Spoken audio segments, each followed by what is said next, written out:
Nosso bom dia a todos, iniciando mais um programa Álvaro Osman, nosso programa dominical de palestras públicas. Vamos iniciar nossas atividades fazendo a nossa prece, o nosso agradecimento a Deus e a Jesus pela oportunidade de trabalho que nos concede nesta manhã. Pai nosso que estás nos céus, santificado seja o vosso nome. Venha a nós o vosso reino, seja feita a vossa vontade, assim na terra como no céu. O pão nosso de cada dia dá-nos hoje e sempre, Senhor. Perdoa nossas dívidas como perdoamos os nossos devedores. Não nos deixes cair em tentações dos maus, mas livra-nos de todo mal, que assim seja. A exposição doutrinária da manhã de hoje está a cargo do nosso companheiro Vicente Colei Capitelli.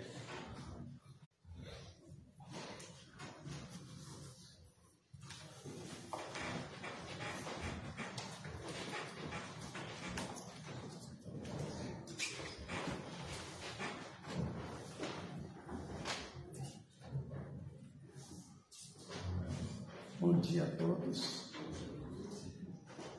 É uma alegria ver amigos, ver os presentes, companheiros de doutrina espírita, de movimento espírita, nesta manhã radiosa. Hoje eu espero não judiar muito de vocês. Eu trouxe alguns textos que eu pretendo ler e comentar. As leituras realmente são cansativas, mas eu peço antecipadamente a paciência de todos. Gostaria de comentar. Nós estamos aqui para tratar do livro O Evangelho segundo o Espiritismo. É o Evangelho de Jesus, não é? Comentado e estudado, baseado nos fundamentos da doutrina espírita. A doutrina espírita que veio acrescentar informações da lei de Deus àquelas que já tinham sido trazidas por Moisés e por Jesus, através do seu Evangelho. E vem então o Espiritismo completar com informações das leis do mundo espiritual, das leis que regem a vida universal, para que então a gente compreenda o que somos, o que estamos fazendo aqui, para onde vamos e tudo mais. Então, no livro Evangelho segundo o Espiritismo, entre os 5 livros principais de Allan Kardec, sobre os quais a cada domingo deste mês tem sido tratado, o livro Evangelho, ele tem esse objetivo de nos trazer orientação para a nossa vida particular diante de Deus, não é? A nossa caminhada, ela é solitária, viu, gente? Embora tenhamos companheiros, auxílios, ajuda de todo tipo, nós caminhamos sozinhos ao encontro de Deus. A mensagem desta caminhada sozinha, solitária, digamos assim, está no episódio do Calvário. Lá estava Jesus caminhando com a sua cruz até o Calvário, e ele esteve acompanhado de alguns entes queridos, como João, Maria, sua mãe, e outras poucas senhoras que eram da sua intimidade, mas ele caminhou sozinho. Esta é a mensagem. Então o livro Evangelho segundo o Espiritismo, fundamentando o seu entendimento nos demais livros da codificação, livro dos Espíritos, livro dos Médiuns, mas depois do livro Evangelho, o céu e o inferno, a Gênesis, os milagres das expedições, segundo o Espiritismo, enfim, todo este conjunto permite que, ao estudar o Evangelho de Jesus, nós venhamos a compreendê-lo e assim orientar nossos passos solitários, mas fundamentados em Deus, ligados a Deus. Então vou ler, peço a paciência de todos. Eu selecionei um capítulo, não vou falar sobre o capítulo todo, do livro Evangelho segundo o Espiritismo, para ver quantas coisas interessantes, preciosas, nós encontramos nos textos do livro Evangelho segundo o Espiritismo para a nossa vida prática, pessoal, nesta caminhada solitária para Deus, para o reino dos céus, como dizia Jesus, não é mesmo? Então, eu selecionei o capítulo 25, Buscai e Achareis, que tem 3 subtítulos dentro deste capítulo. Ajuda-te a ti mesmo, que o céu te ajudará. Observai os pássaros do céu e não vos afadigueis pela posse de ouro, posse do ouro. São todas elas orientações preciosas para a nossa pessoa, para a nossa meditação e para a adoção nossa de procedimentos pessoais, individuais, solitários. Então vamos falar sobre o segundo subtítulo, que é Observai os pássaros do céu. Por que eu trouxe isso? Porque é uma leitura muito curiosa, sobretudo do texto que Allan Kardec colocou aqui para sua análise. O texto retirado do Novo Testamento, do Evangelho de Mateus, no capítulo 6, não é? Do versículo 19 até o 35. Ele extraiu alguns elementos, algumas partes, não é? Desse texto do Evangelho, para a finalidade que ele tinha nesta parte do capítulo. Então, a leitura de 19 a 35, mas não totalmente, ele tirou alguns versículos, né? Então, vou fazer a leitura total e depois a gente vem comentando, né? A leitura do texto do Novo Testamento e os comentários de Allan Kardec a respeito do texto. É sempre assim, né? Vamos lá. Diz então Jesus: não acumuleis tesouros na terra, onde a ferrugem e os vermes os comem, e onde os ladrões os desenterram e roubam. Acumulai tesouros nos céus, onde nem a ferrugem nem os vermes os comem. Porquanto onde está o vosso tesouro, aí está também o vosso coração. O texto, ele apresenta sempre no ensino de Jesus vários níveis de entendimento. Há um nível evidente, claro, que serve para todo o entendimento nesse pequeno trecho. Prosseguindo, e assim por diante. Cada pequeno trecho há um entendimento imediato, claro, para todo mundo. Mas de repente você começa a entrar no estudo da questão, meu Deus do céu. Não vamos esquecer que nós estamos falando de Jesus, o ser perfeito, o ser mais perfeito, mais puro que já teve na Terra. Então nós estamos falando de registro do pensamento desta criatura. Não é? É o pensamento de Jesus que está aqui. Então existem várias camadas. E nós prosseguiremos estudando as diferentes camadas do ensino do nosso Senhor pelos milênios do futuro ainda, viu? Porque nós vamos nos aproximando, não é? Da perfeição. E quanto mais perto da perfeição, mais perto do pensamento que Jesus imprimiu no seu ensino. Vamos lá. Eis porque vos digo, prosseguindo, não vos inquieteis por saber onde achareis o que comer para sustento da vossa vida, nem de onde tirareis vestes para cobrir o vosso corpo.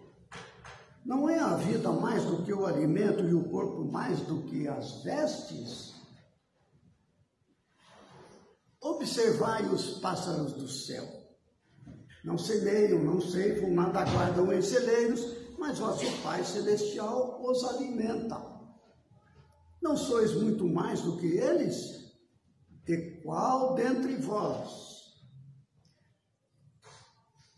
o que pode, com todos os seus esforços, aumentar de um côvado a sua estatura?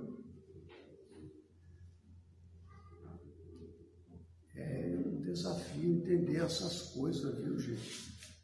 Quando eu estava lendo isso aqui, eu vim preocupado com isso já há algum tempo, com esse texto aqui. E olha, cada vez que eu voltava nele, descobria um negócio novo, viu? Meu Deus do céu, isso aqui. Muito bem. E era só o começo. Porque também vos inquietais pelo vestuário. Observar como crescem os lírios dos campos. Não trabalham nem fiam, entretanto, eu vos declaro que nem Salomão, em toda a sua glória, jamais se vestiu como um deles. Ora, se Deus tem o cuidado de vestir dessa maneira a erva dos campos, que existe hoje e amanhã será lançada na fornalha, quanto maior cuidado não terá em vos vestir, ó homens de pouca fé. Na primeira leitura eu fiquei boiando nisso aqui, viu? Depois alguma coisinha veio por bondade dos nossos mentores, né? A gente está sempre assistindo nesse esforço para entender um pouquinho bem. Vamos lá. Não vos inquieteis, pois, dizendo, que comeremos, ou que beberemos, ou de que nos vestiremos? Como fazem os pagãos, que andam à procura de todas essas coisas, porque vosso Pai Celestial, vosso Pai, sabe que tendes necessidade delas. Buscai primeiramente o reino de Deus e a sua justiça, que todas essas coisas vos serão dadas de acréscimo. Assim, pois, não vos ponhais inquietos pelo dia de amanhã, porquanto o amanhã cuidará de si, a cada dia basta o seu mal. Então, aí está, Mateus 6, 19 a 21, e depois 25 a 34. Ele pulou alguns aqui, né? Muito bem. Aí, na sequência, e eu quero começar alguma análise pelo texto de Allan Kardec. Na sequência vem o texto de Allan Kardec sobre o que nós acabamos de ler. Veja só. Interpretados à letra, essas palavras seriam negação de toda a previdência, de todo o trabalho e, conseguintemente, de todo o progresso. Com semelhante princípio, o homem limitar-se-ia a esperar passivamente. Suas forças físicas e intelectuais conservar-se-iam inativas. Não é? Observai os lírios do campo, eles não plantam nada, mas, no entanto, se vestem melhor que Salomão. Olha os pássaros do céu, né? Então, aí ele fica falando, então vou fazer que nem os lírios do campo, fazer nada, ficar parado lá, né? Não é isso não, claro que não é isso que Jesus quis dizer, é evidente, é uma figura de linguagem, né? Então, até Kardec comenta isso aqui, ele traz isso aí para deixar zerado isso. Se tal for a sua condição normal na Terra, jamais houvera ele saído do estado primitivo, e se essa condição fizesse a ele a sua lei para a atualidade, só lhe caberia viver sem fazer coisa alguma. Não pode ter sido esse o pensamento de Jesus, pois estaria em contradição com o que ele disse outras vezes, com as próprias leis da natureza. Deus criou o homem sem vestes e sem abrigo, mas deu-lhe inteligência para fabricá-los. Observa como Kardec está trazendo a discussão para o trabalho. Ele cita trabalho lá em cima, ele cita progresso como decorrente do trabalho, e novamente ele fala ali embaixo, fabricar. Só se fabrica alguma coisa se você trabalhar, não é? Então, Kardec está dando centro nessa questão, trabalho. Então veja que fala lá dos lírios dos campos, fala lá das aves do céu, observar as aves do céu. As aves ficam lá passeando, esperando o momento de comer e tal, né? Não vão carregar peso, não vão construir. Não. Aí vão falar, não, não é isso não, é trabalho. Trabalho é uma coisa. O ensino que está lá é outra coisa. Então Kardec vem puxando isso aqui, não é? Muito bem. Não se deve, portanto, ver nessas palavras mais do que uma poética alegoria da providência, que nunca deixa ao abandono os que nela confiam, querendo, todavia, que esses, por seu lado, trabalhem. Está falando de ser humano. Trabalhem. Se ela nem sempre acode com auxílio material, inspira ideias com que se encontram os meios de sair da dificuldade. Veja que está cutucando as pessoas. Olha, vocês se virem. Vai trabalhar, se vire, faça você. Né? Está levando essa coisa para... A pessoa tem que caminhar por conta própria, não é botar o peso no ombro do outro, não. Deus conhece as nossas necessidades e a elas provê como for necessário. Aqui ele vai começar a falar nos 2 parágrafos seguintes sobre o necessário e o supérfluo. Não é? Aí, como diz lá o Jesus, já está chegando uma coisa lá, né? Não acumuleis tesouro na terra. Acumular, supérfluo, etc. Deus conhece as nossas necessidades e a elas provê como for necessário. O homem, porém, insaciável nos seus desejos, nem sempre sabe contentar-se com o que tem. O necessário não lhe basta, reclama o supérfluo. Está falando de nós, hein? Nós sabemos como é que nós somos. Né? Agora, o supérfluo é uma coisa, hein? A previdência, não estou falando da providência, estou falando da previdência, é outra coisa. O senhor tem que ser previdente. Até as formigas são previdentes nos lugares frios, né? O formiga vai lá, junta a comida para o inverno, porque não vai poder sair para buscar. Previdente. Isso é da natureza do ser. Agora, o supérfluo é outra coisa. Né? Muito bem. Seguindo lá. A providência, então, o deixa entregue. A providência, então, o deixa entregue a si mesmo. Frequentemente, ele se torna infeliz por culpa sua. E por haver desatendido a voz que por intermédio da consciência o advertia. Nesses casos, Deus fala o sofrer as consequências, a fim de que eles sirvam de lição para o futuro. É isso um castigo? Não. Misericórdia. A pessoa está parada no tempo, dá-lhe um pancadão, vai para frente. Não pare. É isso. Isto é amor. Ah, mas como assim? Dá-lhe um tranco, a pessoa tem que viver uma situação de grande dificuldade, de penúria. Porque o que importa é atingir o reino de Deus. Isso está na natureza do ser. Faz parte de nós isso aqui. Se a gente estancar isso aqui, coagula, fica coagulado, estanca o sangue parado, ele fica coagulado, dá um problema danado. Dá um AVC, né? Não sei como é que chama esse negócio. E assim é a vida em toda parte. Né? Tem que ir para frente. Então, Deus vê lá isso. Vicente está paradão lá. Dê-lhe um tranco aqui. Vem um grande sofrimento, não é? Não é? E a gente se vira, viu? A gente se aproxima de Deus. Quando vem o sofrimento na vida da gente meio bravo, a gente busca Deus. Está naquela comodidade, aquela rotina boa, de repente vem sofrimento. Aí a gente busca Deus, sabe? Eita, é bondade de Deus. Meu filho, você está aí estagnado, vai para frente. Não é? É assim que funciona. Amor. Muito bem. Agora, nesse parágrafo seguinte, ele transporta esse conceito individual nosso para a humanidade toda. A humanidade é composta de indivíduos, claro, não é? Vamos lá.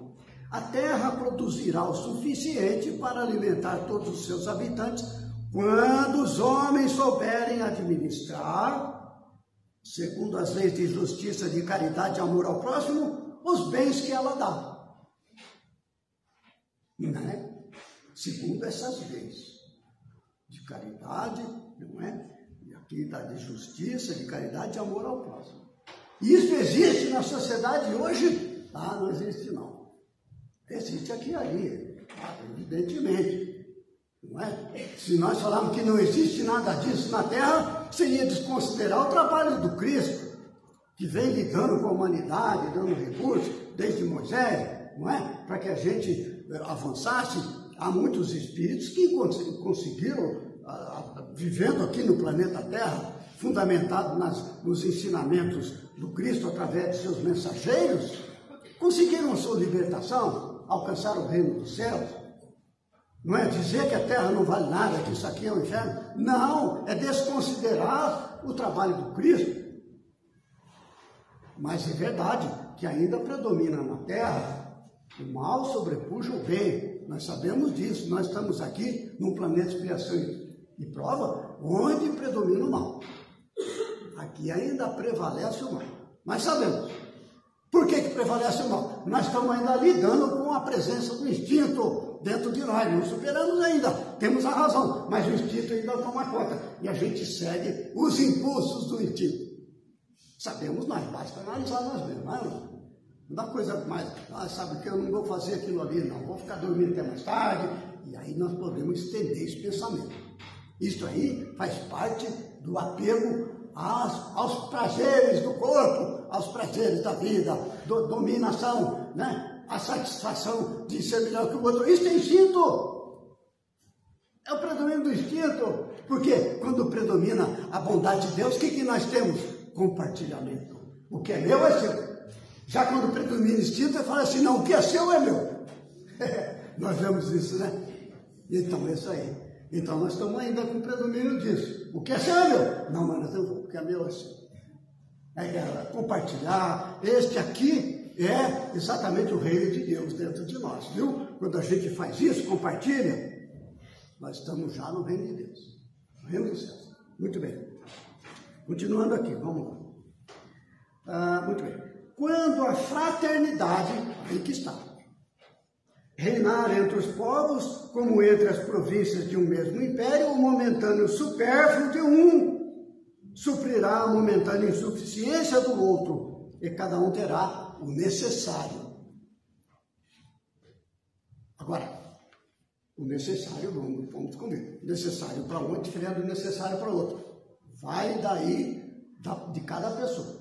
Porque nós estamos lidando aqui, necessário e supérfluo, com a consciência individual. Quem vai dizer isso aqui é a nossa consciência. Nós sabemos quando nós estamos abusando, viu?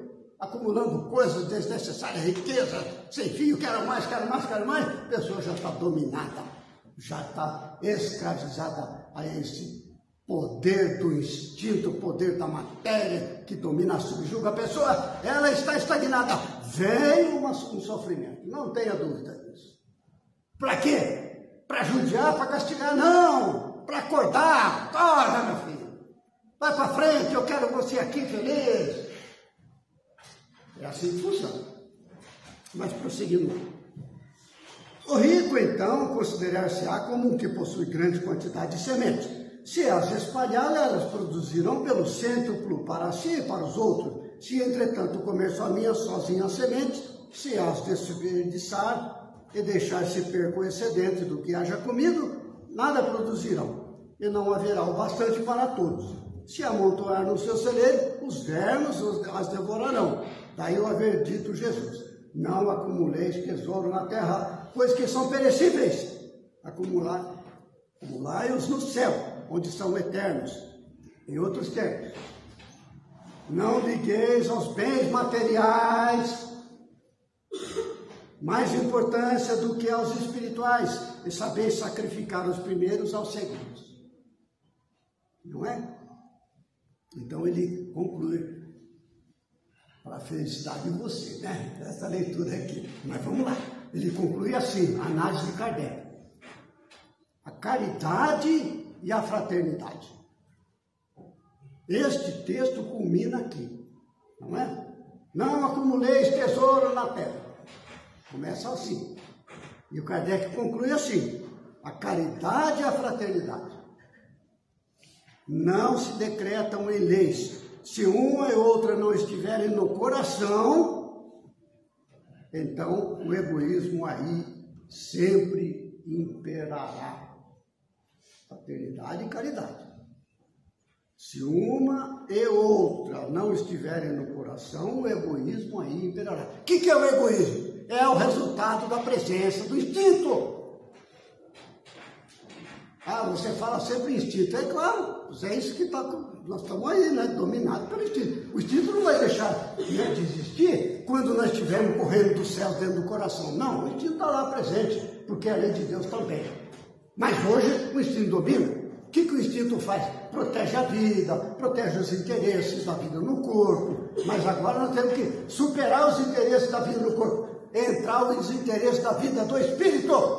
Aí o instinto vai estar subordinado à vontade humana, que é dirigida pelos sentimentos de fraternidade e caridade. Né? É assim. Muito bem, a caridade e a fraternidade não se decretam em leis, nós bem sabemos disso, né? Se uma e outra não estiverem no coração, o egoísmo sempre imperará. Cabe ao Espiritismo, agora está falando para nós, hein? Cabe ao Espiritismo fazê-las penetrar nele. Não é?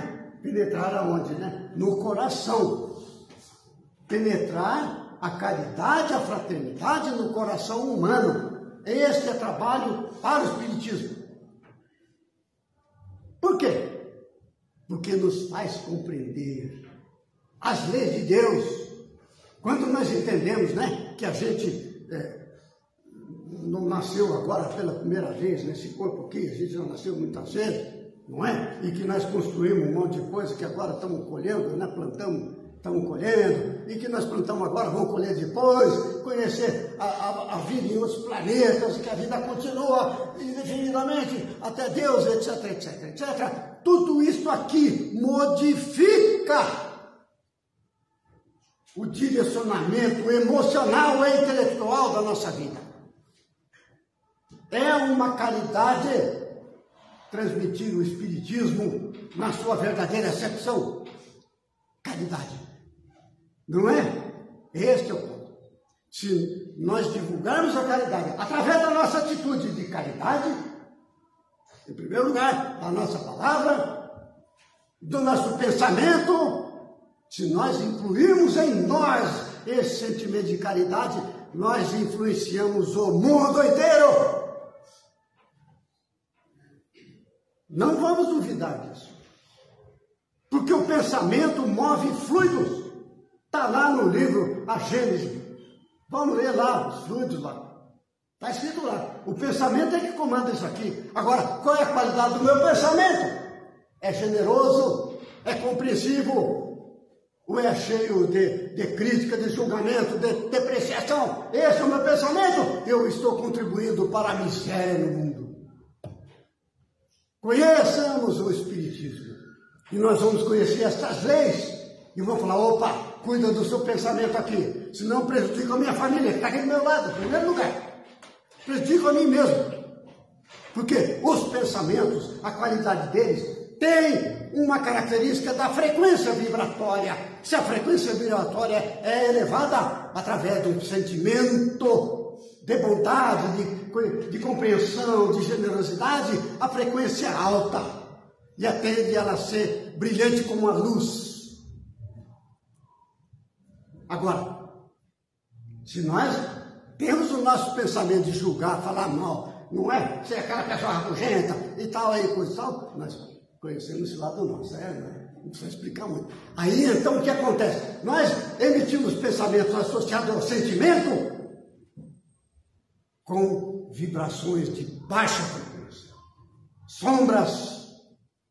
Isso alcança as pessoas a quem é dirigido ou se espalha pelo universo, contribuindo para as sombras do mundo.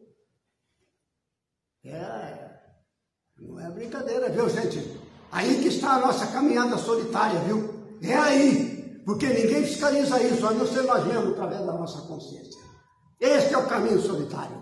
É isso que Jesus veio fazer. Ele sozinho subiu lá o Gólgota, carregando a sua cruz. É isso aqui, ó. O que é carregar a sua cruz em primeiro lugar? É superar essas tendências de arrastamento ao que estamos acostumados. Isso não é brincadeira, é difícil fazer isso.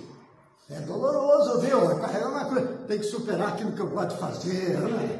Não dá, não.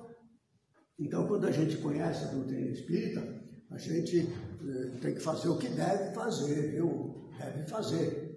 Quando a gente não conhece, a gente faz o que gosta. Mas lembra aquela frase que tinha aqui, né? A gente não conhece, então a gente está ali para fazer o que gosta. Mas como a gente já conhece, como diz Paulo de Tarso, sai de mim se não divulgar o Evangelho. Não é porque a consciência já aceitou aqueles conceitos, é assim que é a verdade. Se eu seguir contra a verdade, a minha consciência me conduz para estados de aflição, para estados de, como diz Jesus, inquietação. Aí nós voltamos lá para os textos, né? Vou comentar uma coisa ou duas, tem uns minutos aí, sobre os textos do Novo Testamento. Queria trazer alguma coisa, esmiuçar alguns elementos do texto, né? Eu acho muito legal, muito interessante, porque quando está lendo o Evangelho, com base no conhecimento espírita, parece que abre um entendimento na gente impressionante, a gente fica feliz, viu? Nossa, isso aqui, né? Porque é reencarnação, porque é causa e efeito, Jesus está falando disso. Vamos ver se a gente captura alguma coisa com base no conhecimento espírita? Vamos lá. Não acumuleis tesouro na terra. Primeira coisa que eu gostaria de falar é o seguinte: acumular é o que está além do necessário. É o supérfluo lá que o Kardec falou, né? Acumular é o que está além. Não quer dizer que você não vai atrás dos tesouros da terra. Vai sim. O que é o tesouro da terra? Manter o equilíbrio do seu lar, das suas despesas, né? Produzir trabalho para as pessoas, né? Você avançar na produção de conhecimento humano. Tudo isso é tesouro, viu? Tudo isso aqui é tesouro. Agora, acumular isso aqui, não passar para frente, aí volta para o problema lá, fica estagnado. Fica estagnado é problema. Aí o que acontece? Vem a inquietação. Né? A inquietação. Mas vamos lá. Não acumulei tesouro na terra. Mas ele fala assim, mas acumular tesouro no céu. Como assim? De modo que para o céu eu posso acumular, eu posso ter o supérfluo, digamos assim. Não só pode, como deve. Isso me lembra a história do Chico Xavier, né, irmão? Chico Xavier.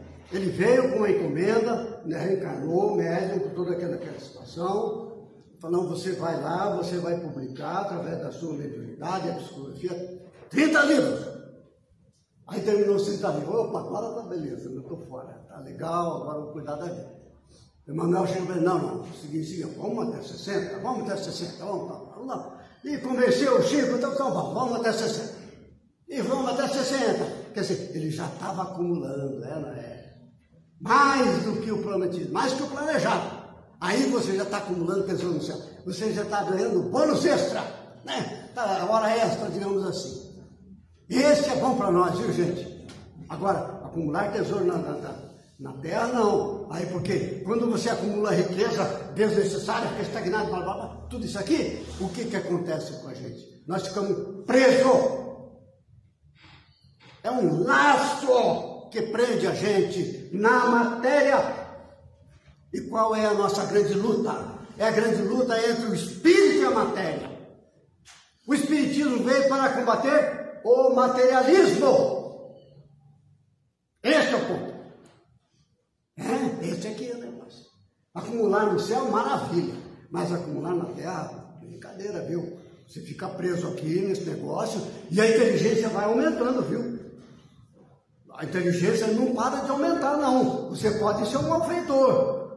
Mas quando você trama lá suas coisas ruins lá, você está aumentando a sua inteligência. E quanto mais se aumenta a inteligência, mais se compreende o seu erro. Ai de mim. Se eu não fizer o bem, agora é que eu o conheço, não é? Vamos lá. Deixa eu ver aqui, eu fiz algumas anotações. O reino de Deus, tal, o reino eterno e tal.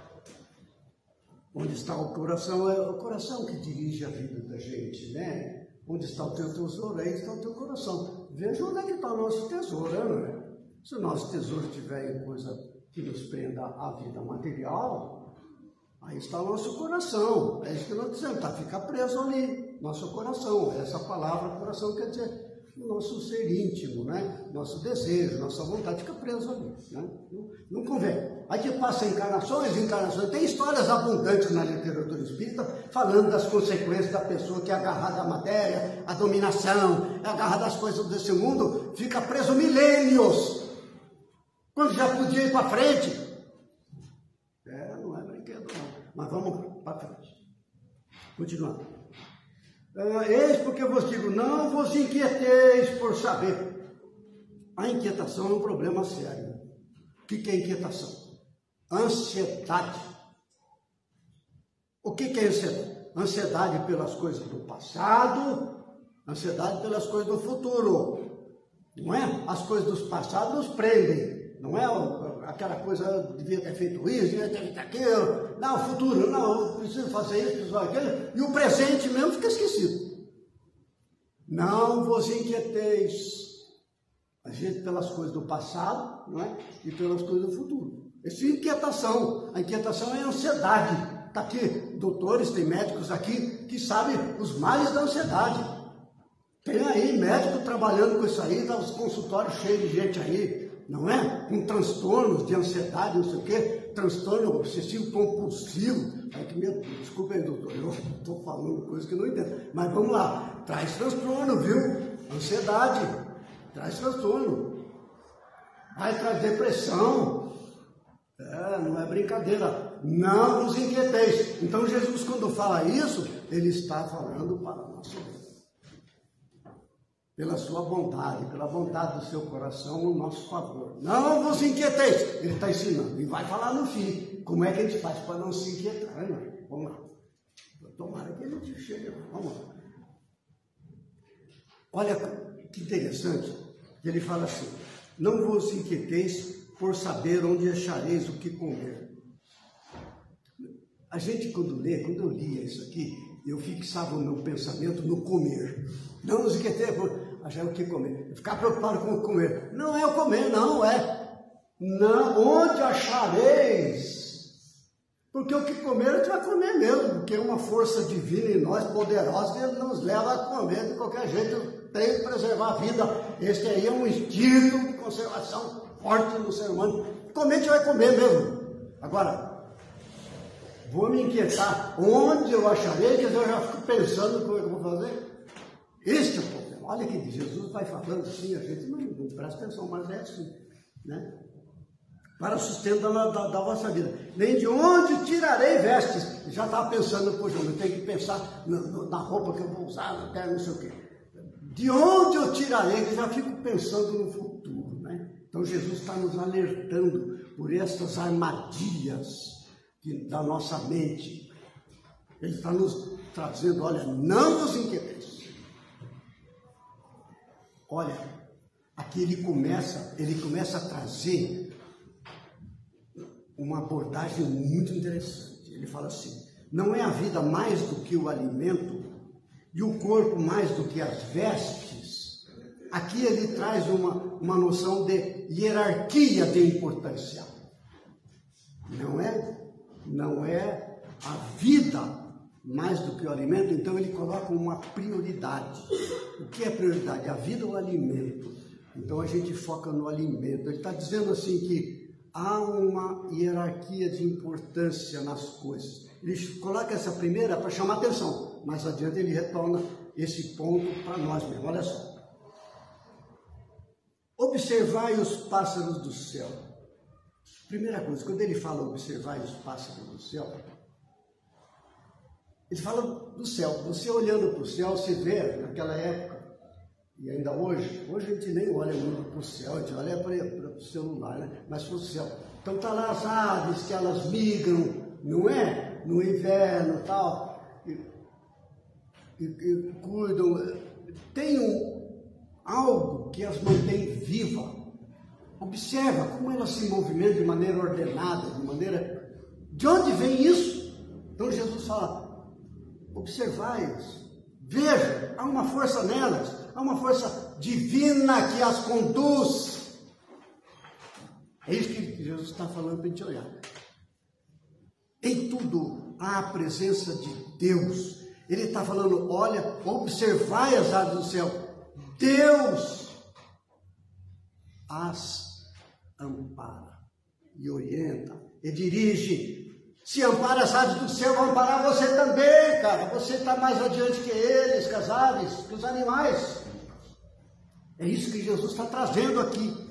Ele vai hierarquizando uma coisa toda aqui. Olha só. Deixa eu observar. Não semeiam, não ceifam, nada guardem os celeiros. Há uma limitação dos animais, falando das aves, em relação ao ser humano. Então veja que ele já está hierarquizando as coisas. Ele está falando da evolução do ser. Subjacente a isso, está toda uma escala de evolução dos seres da natureza. Não é? Não semeia, está falando do ser humano. O ser humano é que semeia, não é? Mas vosso Pai Celestial as alimenta. Como que isso funciona? Então, é aqui que eu quero trazer um assunto que eu já comentei numa outra palestra, quando eu falei sobre a evolução do átomo ao arcanjo. Eu trouxe esse tema. No livro O Consolador, na questão número 79, a resposta à questão 79, há a seguinte questão: forças divinas que impulsionam o progresso dentro dos seres. No mineral, esta força divina é como dizer assim, a presença de Deus nos minerais é a atração. A atração que existe entre os átomos, elétrons, moléculas, sei lá o que, é a presença de Deus ali. Esta força é a presença de Deus naquele elemento de evolução que é capaz de comportar Deus. É capaz de comportar Deus até esta medida. Evolução é o que é possível ali. Nos animais, já é mais do que nos átomos, é sensação. Desculpa, no vegetal. Nos animais é instinto. É a presença de Deus. No homem, a razão é a presença de Deus em nós. E no anjo é a divindade. São forças divinas que impulsionam o progresso. Quando Jesus fala assim, observai os pássaros dos céus, veja Deus neste processo que conduz as aves, os animais em geral. E ele volta a esse tema aqui, prosseguindo, insistindo, ele fala assim, deixa eu ver aqui. Mas vosso Pai Celestial os alimenta. Pai Celestial é aquele Deus que aquela etapa evolutiva comporta. Este é o vosso Pai Celestial. O Pai Celestial do átomo é atração. O Pai Celestial do vegetal é sensação. O Pai Celestial do animal é instinto, do homem é razão, e assim por diante. Quando ele usa a palavra vosso Pai, ele está falando disso. Daquilo que de Deus podemos comportar. No homem podemos chamar que é a consciência, né? Vamos lá. O Espírito. Nós, espíritos, estamos em comunhão com Deus o tempo todo. O tempo todo. A barreira está na mente. A mente é que encaixa ali o ego e tal, né? Vamos lá. Não sois muito mais do que eles? A hierarquia, está nos dizendo. Há uma hierarquia.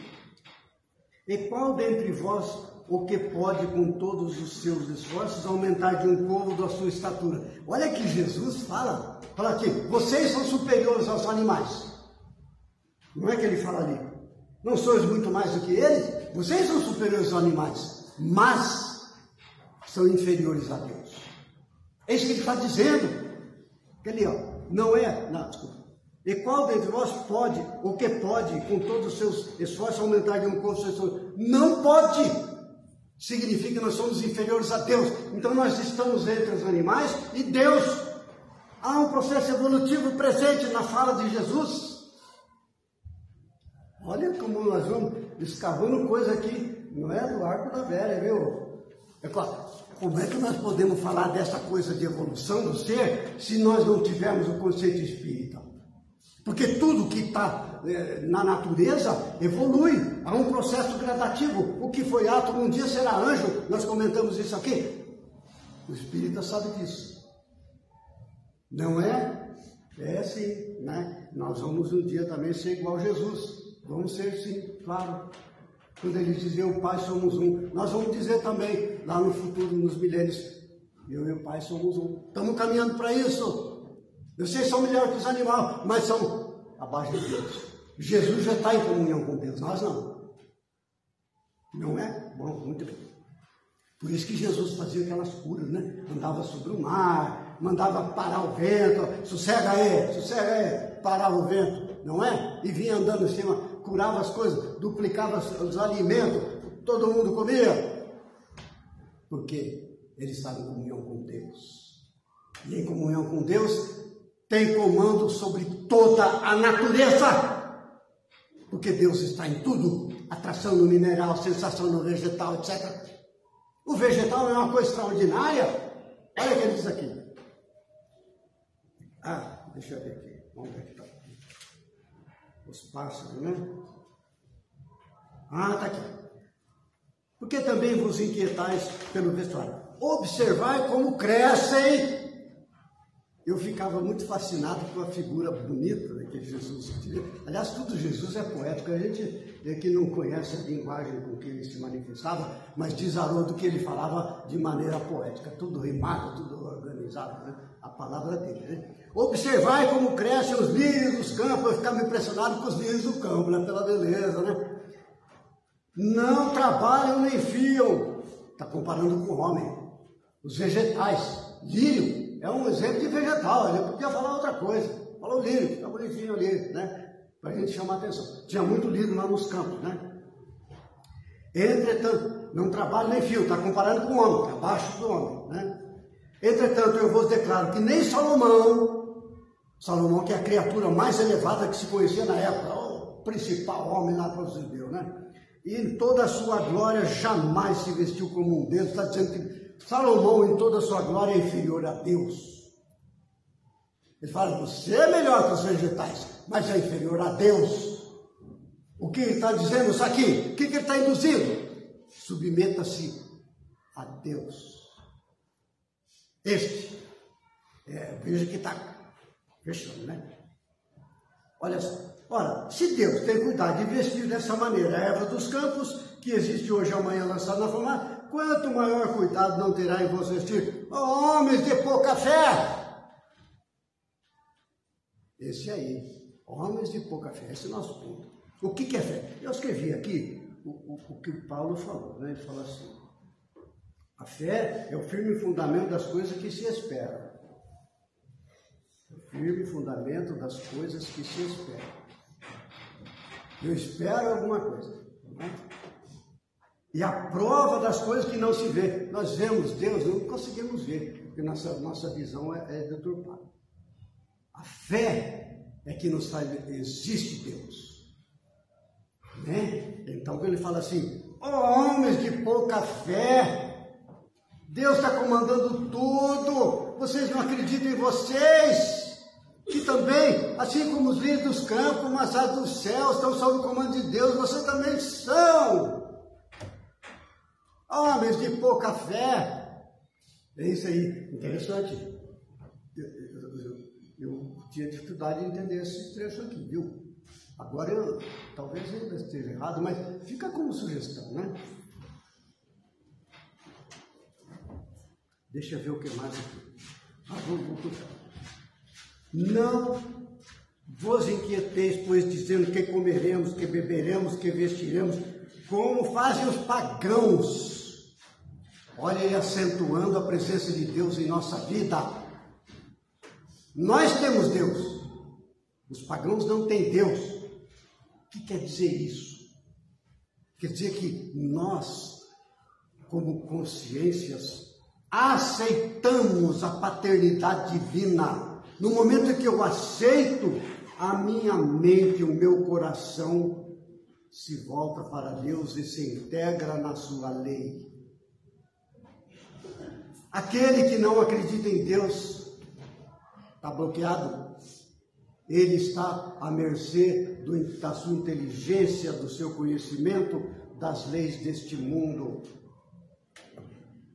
Quando nós conhecemos Deus, como conhecemos Deus, nós aceitamos a sua existência. Estamos aqui analisando Deus. Todos que estamos aqui é porque estamos ligados a Deus.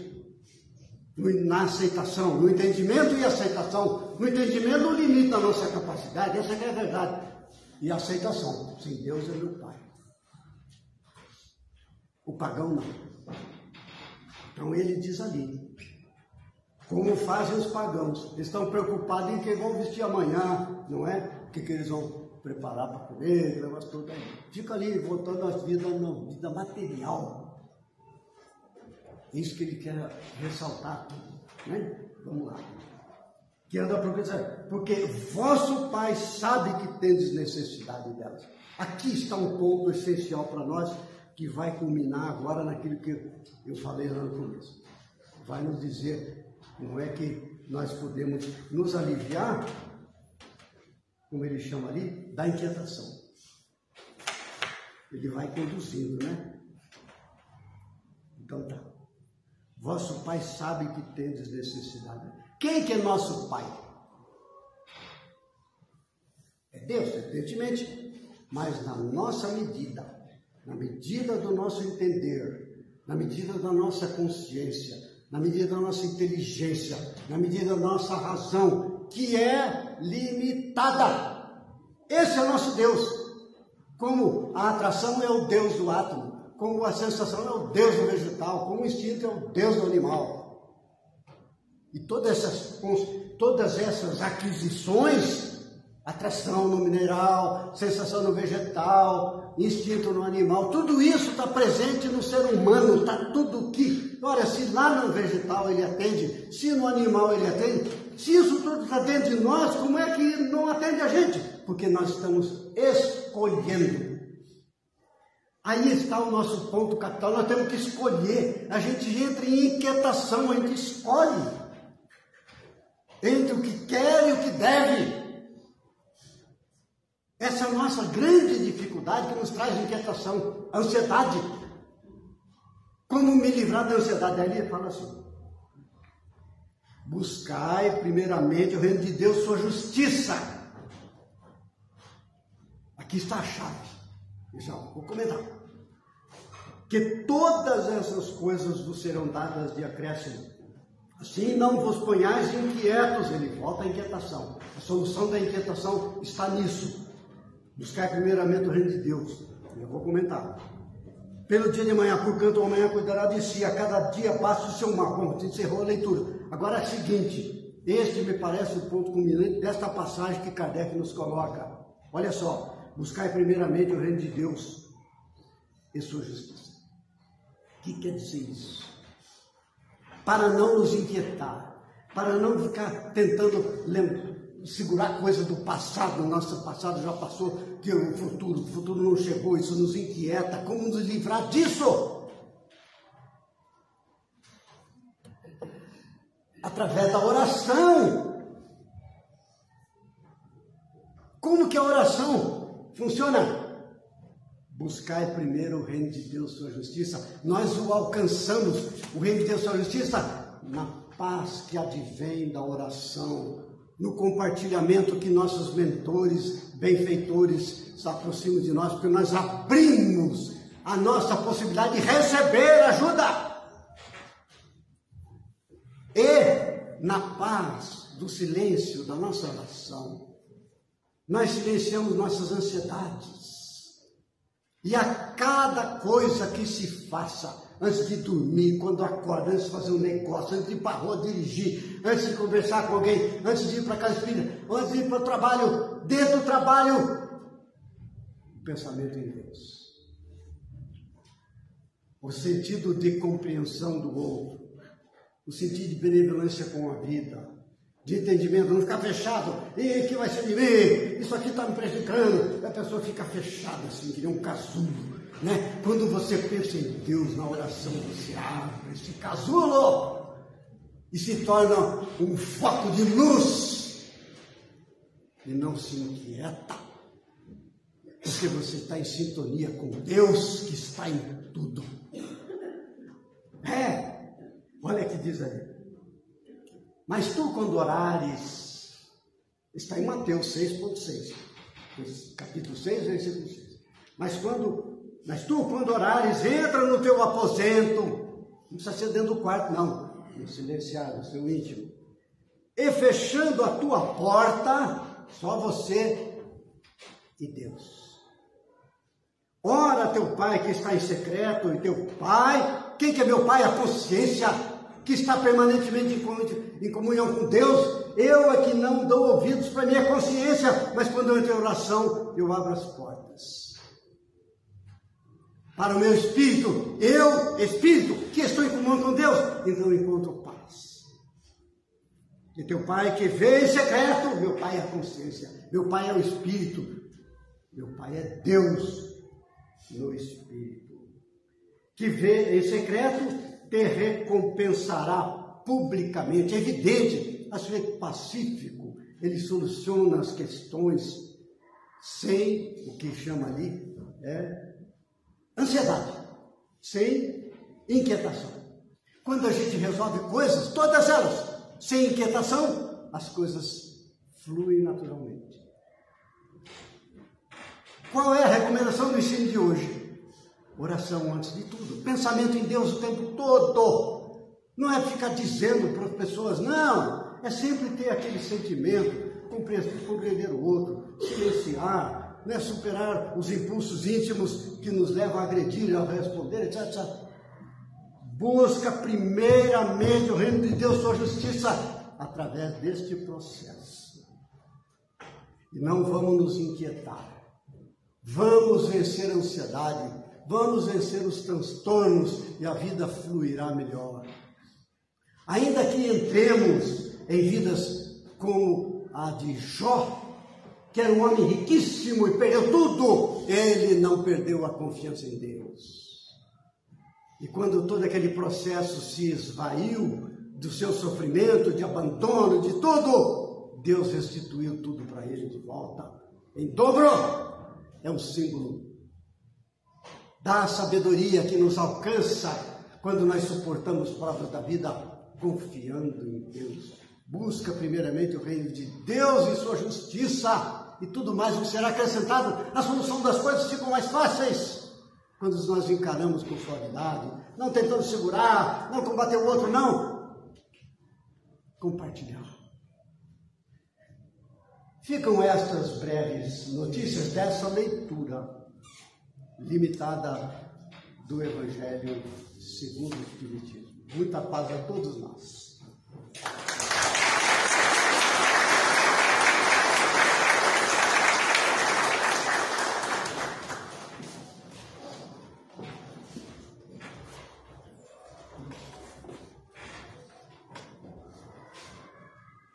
Nossos agradecimentos ao Vicente pelas reflexões que nos trouxe na manhã de hoje, que nos sirvam de motivação para a nossa semana e para a nossa vida. Nós temos que ser e não ter. Fazendo uma brincadeirinha, no nosso esquife, o caixão não tem gaveta, e não vai caminhando de mudança nas coisas. Realmente, o que nós vamos levar o futuro no coração. Obrigado, Vicente, pela mensagem que nos trouxe na noite de hoje. Convidamos a todos para a palestra do próximo domingo, a cargo do nosso companheiro Maurício Campos, ainda dentro da nossa programação do mês de abril, comemorativa aos 166 anos do lançamento do Livro dos Espíritos. a cada domingo, então,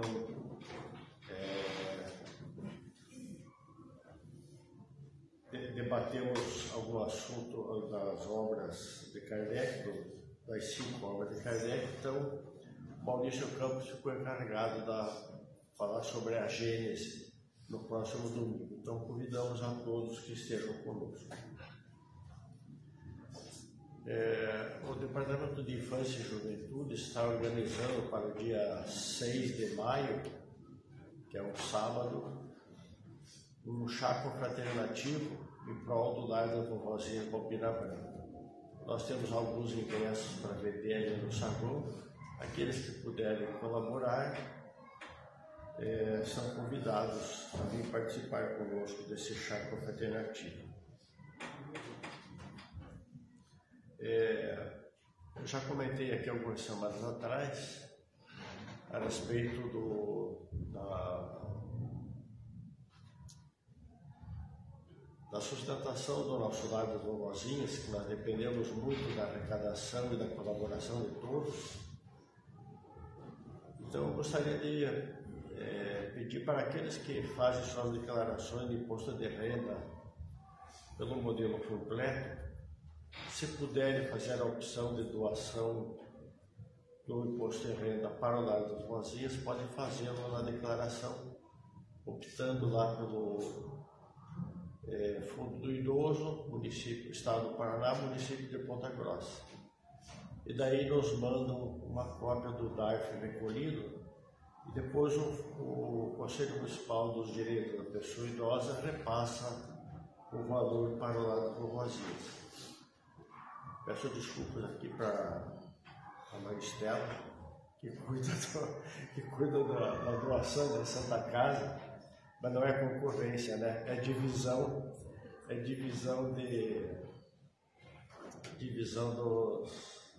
da contribuição, né? Cada um recebendo um pouquinho pode ajudar muitos. Então, aqueles que fazem a declaração pelo modelo completo, se puderem optar pela doação do imposto de renda para o lar, será bem-vindo, nos ajuda na manutenção dessa obra social da CEFAM. Chegando então ao final da nossa reunião de hoje, vamos fazer o nosso agradecimento a Deus e a Jesus pela oportunidade que nos concedeu de nos reunirmos em seu nome nesta manhã. Pai nosso que estás nos céus, santificado seja o vosso nome. Venha a nós o vosso reino, seja feita a vossa vontade, assim na terra como no céu. O pão nosso de cada dia dá-nos hoje e sempre, Senhor. Perdoa nossas dívidas como nós perdoamos nossos devedores. Não nos deixes cair em tentações dos maus, mas livra-nos, Senhor, de todo mal, que assim seja. Um bom domingo, uma boa semana a todos.